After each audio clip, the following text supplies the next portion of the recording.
PP, DPW, dan DPD ya. Nah, ini unik juga ini. Saya tertarik juga tuh kata-kata tadi. Yang jadi singa sudah DPO, yang satu pernah masuk hotel di Tangerang seperti Pak Budiman Sujatmiko ya. Ini semakin menarik ya.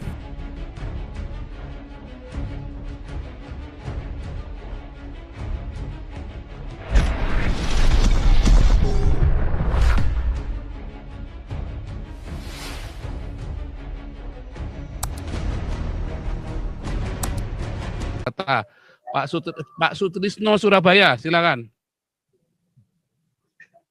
Saya jadi moderator ini Pak Santiago. Ya, ini saya balik ke Pak Santiago yang moderatornya ya. Monggo. Silakan Pak Sutrisno. Monggo. Salam Pak Paul. Salam. Ya, selamat salam kenal Pak Paul. Ya. Saya baru pertama ini masuk Pak Paul, tapi Iya. saya tiap hari itu mengikuti zoom-nya Pak Paul. Nah, ini dengan Mas Budiman. Selamat malam Mas Budiman. Malam Mas Trisno.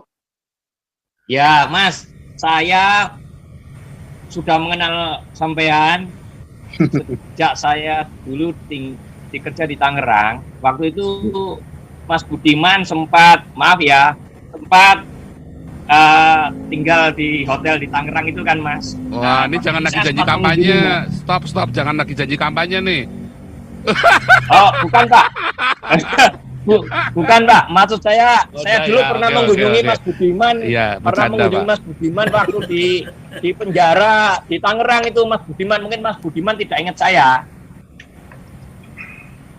Ya lanjut. Ya nanti kenal aja nanti lagi, lanjut dulu. Ya, ini Pak Paul sama Mas Budiman. Jadi gini, ini masalah jilbab ini saya pengen titip sama Mas Budiman, terutama sebagai anggota DPR ya. Tadi kan saya sempat agak telat masuk ini tadi ya Mas ya. Cuman ini tadi kan sempat membicarakan masalah Ibu Iriana yang kunjungan ke Soviet sama Ukraina. Ya itu memang saya sempat buka tanda tanya, ini kok Ibu Iriana ini kok beda ya gitu loh. Ya apa gitu kan. Nah, terus sama yang lain gini Mas Budiman, untuk menyangkut masalah jilbab itu saya mbok titip sama Mas Budiman, bisa mungkin dibicarakan di DPR mungkin ya. Halo Mas ya. Ya, ini Mas, untuk anak-anak adik-adik kita yang di SD, SMP maupun SMK, SMA, SMK yang hari-hari belakangan ini saya lihat itu, kalau saya tanya Mas ya, anak-anak negeri itu katanya apa diwajibkan pakai jilbab? Oh enggak Pak, tapi kalau Mas Budiman lihat bisa amatin itu ya dimanapun, khususnya di Surabaya, Jawa Timur. Nah itu dari SD Mas ya, kebetulan anak saya dulu pernah di negeri, itu diwajibkan jilbab. Nah, terus SMP, SMA, SMK, rata-rata semua jilbab dan roknya itu sampai nyapu lantai gitu loh Mas. Beda sama zaman kita SMA dulu, zaman Mas Budiman SMA, saya SMA dulu lulus tahun 85, itu SMA negeri, SMP negeri itu nggak seperti ini gitu loh, Mas Budiman. Lah, ini kok kayaknya sekolah negeri itu dijilbabisasi gitu loh, diwajibkan gitu loh. Nah ini sebenarnya aturan dari siapa awalnya dan mulai tahun berapa? Saya tuh sampai bingung gitu loh Mas Budiman. Kok bisa seperti ini gitu loh? Dan hanya yang non Muslim aja yang tidak pakai jilbab tapi roknya tetap panjang. Nggak ada aturannya Pak, nggak ada kewajiban. De factonya ada ya Pak, de factonya sampai kalau yang masuk Kristen itu langsung langsung begitu loh Pak kepala sekolahnya loh Pak. Ya, de factonya tidak ada, bahkan de factonya ada, de jure-nya tidak ada. Tapi memang itu itu Mas Budiman. Lah itu apa ini sudah dari sekolah-sekolah ini sudah disusupi kadrun-kadrun itu semua masuk ke institusi pendidikan gitu kan. Nah, itu masalah pendidikan ya Mas, satu hal ya. Nah, terus di sisi lain saya minta tolong sama Mas Budiman, itu jadi unek-unek saya itu untuk aparat untuk TNI Polri Mas Budiman. TNI Polri itu dulunya kan tidak ada yang kowal, polwan pakai jilbab gitu ya. Nah, ini kan institusi negara ya Mas ya, aparat negara yang mereka itu harus berjiwa nasionalis gitu loh Mas. Terutama dalam hal mengemban tugas. Nah, sekarang kalau misalkan ya, mereka menggunakan seragam yang beratribut keagamaan ini, maaf Mas Budiman ya. Terus kemudian mereka itu diterjunkan di tempat konflik yang nuansanya kayak kasus Poso, kasus Ambon, konflik antara Islam dan Kristen, kasus-kasus waktu itu. Nah, terus kalau mereka bernuansakan aparat ini beratributkan yang bernuansa keagamaan tertentu, lah ini kan jadi masalah gitu kan. Dari pihak-pihak yang bertikai ini kan merasa, waduh, ini aparatnya seperti ini. Dan saya rasa walaupun nggak seperti itu, kalau namanya aparat negara keamanan, khususnya TNI Polri, ya seyogyanya seperti zaman-zaman dulu lah Mas gitu loh. Polwan, kowat, segala macam itu ya tidak harus menggunakan jilbab gitu loh. Jadi netral sifatnya. Misalkan hanya pakai baret atau apa gitu aja kan. Nah, seperti itu tuh Mas Budiman sama Pak Paul gitu loh. Nah, itu yang jadi unek-unek saya ya selama ini gitu ya. Kalau ngelihat aparat kok seperti itu gitu loh. Terus ngelihat anak sekolah itu saya paling gini loh Mas Budiman. Ini sekolah negeri apa sekolah madrasah gitu loh. Kalau dia mondok di pesantren ya kayak kasus di Jombang yang belakangan ini atau madrasah sanawiyah atau ibtidaiyah itu wajar ya sekolah keagamaan.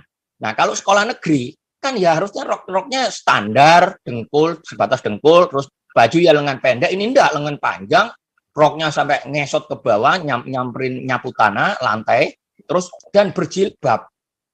Dan di belakang jilbab tuh ada badge-nya gitu, badge sekolahan gitu kan. Nah, ini saya ngelihat anak-anak di sekolah negeri itu sampai kemarin terus terang aja anak saya itu mau tak masukkan sekolah negeri, cuman kok seperti itu gitulah. Ya, kebetulan namanya tidak nutut juga gitu Mas Budiman. Andaikan nutut ya mungkin sampai akhirnya saya masukkan sekolah Katolik Pak dengan biaya yang megah-megah Pak Paul.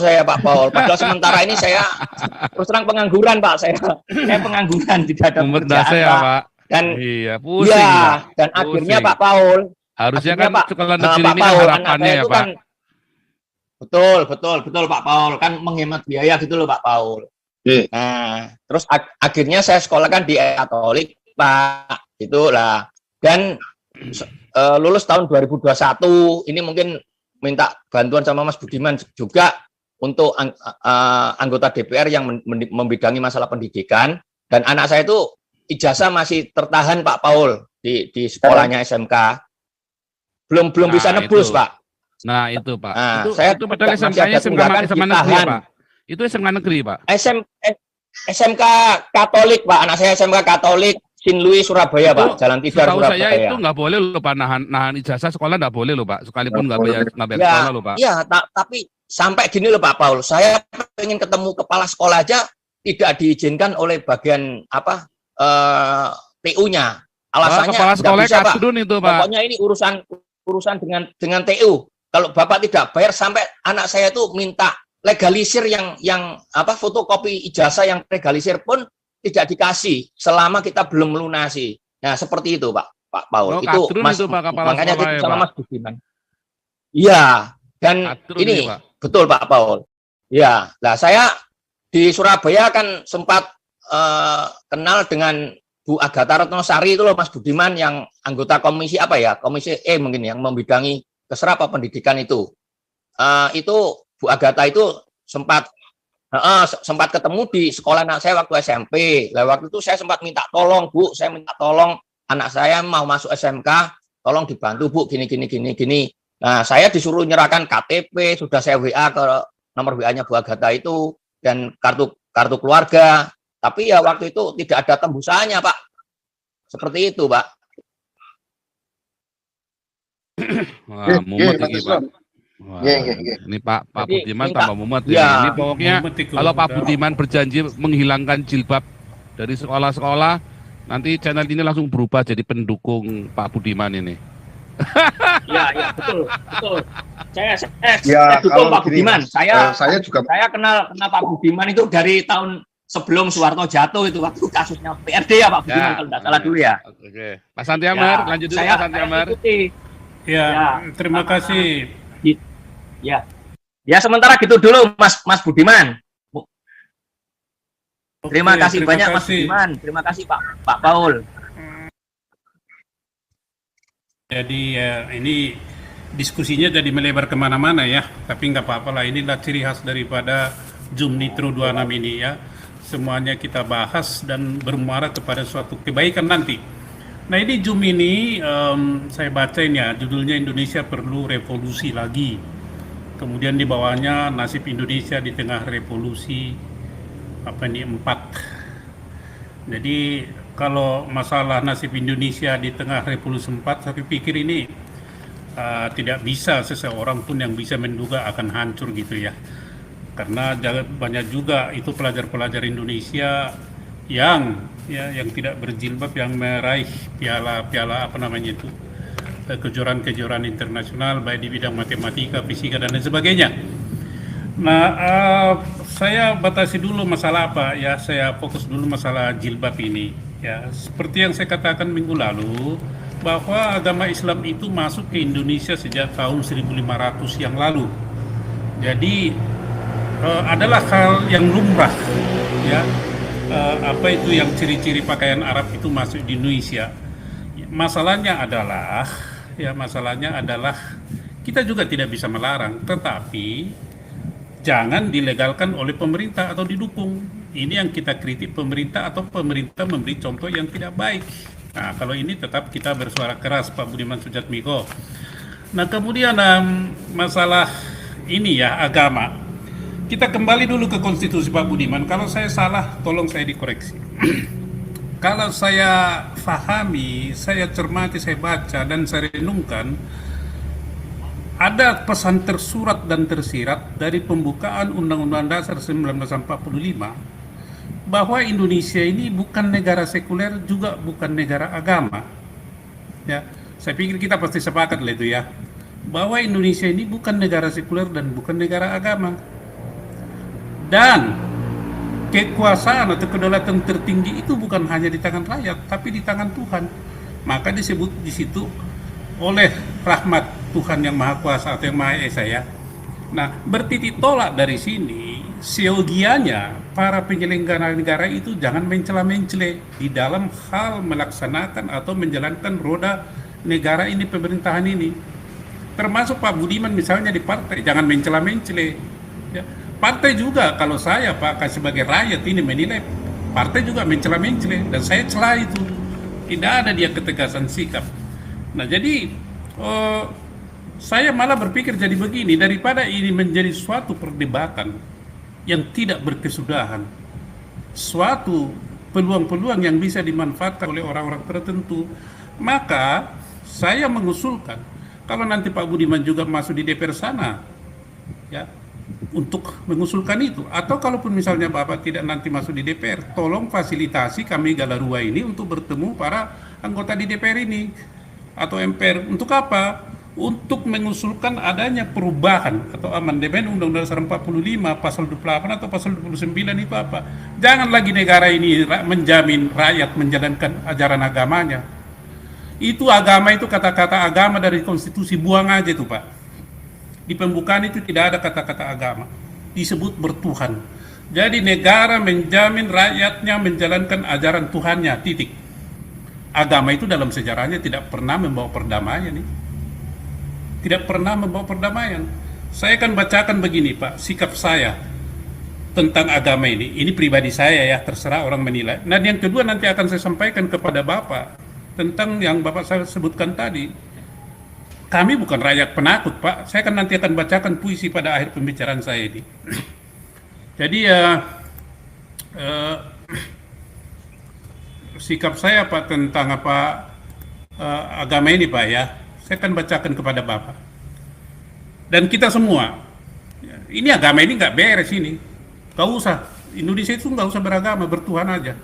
Hidup untuk Tuhan, bukan hidup untuk agama. Umumnya orang percaya agama itu untuk hidup, bukan hidup untuk agama. Hidup untuk agama akan membunuh orang demi agama. Kalau agama untuk hidup akan membuat manusia jadi munafik. Hidup untuk Tuhan membuat lebih baik, bahkan menjadi manusia baru. Belum tentu ya semua agama mengajarkan kebaikan. Karenanya tidak seorang pun layak mengklaim dirinya benar dan berakal budi. Semua sudah rusak, Pak. Ketika kita merasa benar sendiri, yang terjadi adalah saling memaki, saling mencelakai, bahkan saling membunuh. Hidup untuk agama dapat mengakibatkan seseorang menjadi pembunuh, manakala ia menjadi fanatik dan radikal. Pengajaran yang mengatakan tidak ada agama yang disebut agama baik dan agama jelek, tidak ada agama yang disebut agama benar dan agama tidak benar, agama yang salah dan agama tidak salah, itu adalah ajaran penyesatan, ajaran sesat itu. Betul bahwa agama itu ibarat ageman, itu bahasa Jawa, ageman pakaian ya. Karena dengan menggunakan agama merupakan suatu perlengkapan di dalam menjalani hidup dan akan membuat orang itu merasa lebih modis. Nah ini modis lagi. Jadi kalau orang pakai jilbab itu merasa dia lebih modis dan merasa lebih suci. Tapi semuanya kan jadi kemunafikan. Itu pandangan saya Pak tentang agama dan bertuhan itu. Nah, hal lain adalah seperti yang Bapak katakan tadi, saya setuju, tidak cukup jumlah orang banyak, tidak cukup. Maka kami Pak di Galarua ini, sorry ini selalu saya katakan Galarua, dan di Zoom Nitro 26 ini, saya akan bacakan suatu puisi. Ya. Ini puisi, judulnya gini Pak, kami bukan rakyat penakut. Ini bukan saya bikin sesudah saya mendengar Bapak, enggak. Tapi memang saya lihat dari kemarin saya udah bikin ini. Kami bukan rakyat penakut oleh Santi Amer Halo. Ada sebabnya aku meneriakkan ini. Kemunafikan, kecurangan di mana-mana. Kami ingin memperlihatkan kepada para penyelenggara negara. Kalau Pak Budiman tadinya anggota DPR termasuk kepada Bapak, tapi sekarang kan enggak lagi. Jadi saya dengan Bapak satu barisan ini. Kami ingin memperlihatkan kepada para penyelenggara negara betapa bobroknya penegakan hukum di Indonesia. Kami harus menyampaikan ini kepada seluruh rakyat Indonesia agar rakyat Indonesia mengetahui bahwa kita telah dipermainkan para oligark dan kartel yang membuat keadilan dan kesejahteraan makin menjauh. Ketahuilah, kami bukan rakyat penakut. Kami bukan rakyat pecundang. Kami akan berteriak dengan lantang dan terus berteriak. Kami tidak akan berhenti memaksamu menuntaskan tas alinea keempat pembukaan Undang-Undang Dasar NKRI 1945. Nah begini, jadi itu sikap kami kalau di Galarua dan di Nitro 26 ini Pak Budiman. Kalaupun seperti yang dikeluhkan oleh teman-teman, mengapa begini, mengapa begitu, mengapa berjilid, go ahead, silakan aja. Mereka mau jungkir balik menjalankan ajaran agama, silakan, kaki di atas, kepala di bawah, selama tidak mengganggu hak orang lain, silakan aja. Dan itu adalah peluang dari sekelompok orang yang ingin Indonesia ini damai sejahtera. Mereka akan berjuang habis-habisan untuk mencerdaskan dirinya sendiri, memajukan dirinya sendiri. Kalau orang lain memilih lebih beragama, monggo. Tetapi alangkah baiknya kalau negara ini, kalau pemerintah ini, kalau penyelenggara negara itu menghapuskan kata agama dari Konstitusi Republik Indonesia, ganti dengan kata-kata bertuhan. Sila pertama Pancasila mengatakan apa? Ketuhanan yang Maha Esa. Bukan keberagamaan yang luar biasa. Bukan. Istilah agama itu muncul di pasal 28 itu. Entah siapa yang menyelipkan itu. Jadi itu aja dari saya, Pak Paul dan teman-teman semua. Kita tetap optimis. Kalau mereka mau ini itu silakan aja. Mau itu menjalankan ajaran agamanya jungkir balik silakan. Tapi jangan mengkafir-kafirkan orang. Maka untuk itu jangan beragama. Mari kita bertuhan. Selamat malam Tuhan berkati. Terima kasih Pak Siantamer, Direktur Galarua. Karena kita melihat kami sudah punya organisasinya, sebaiknya kata kami dirubah jadi kita, Pak. Ya, jangan kita. Salah konotasi. Karena kami sudah mendeklarasinya di Tugu proklamasi Senin, Pak. Terima kasih ya teman-teman. Tadi dikatakan yang harimau atau singa sudah jadi DPO. Berarti yang pecundang, yang tidak berani itu banyak tapi tidak berani sudah duduk di DPP, DPW dan DPD ya. Nah, ini unik juga ini. Saya tertarik juga tuh kata-kata tadi. Yang jadi singa sudah DPO. Yang satu pernah masuk hotel di Tangerang seperti Pak Budiman Sujatmiko ya. Ini semakin menarik ya. Ini ada di sini ada Julia Anita. Silakan sahabat kita ini fotonya menarik sekali.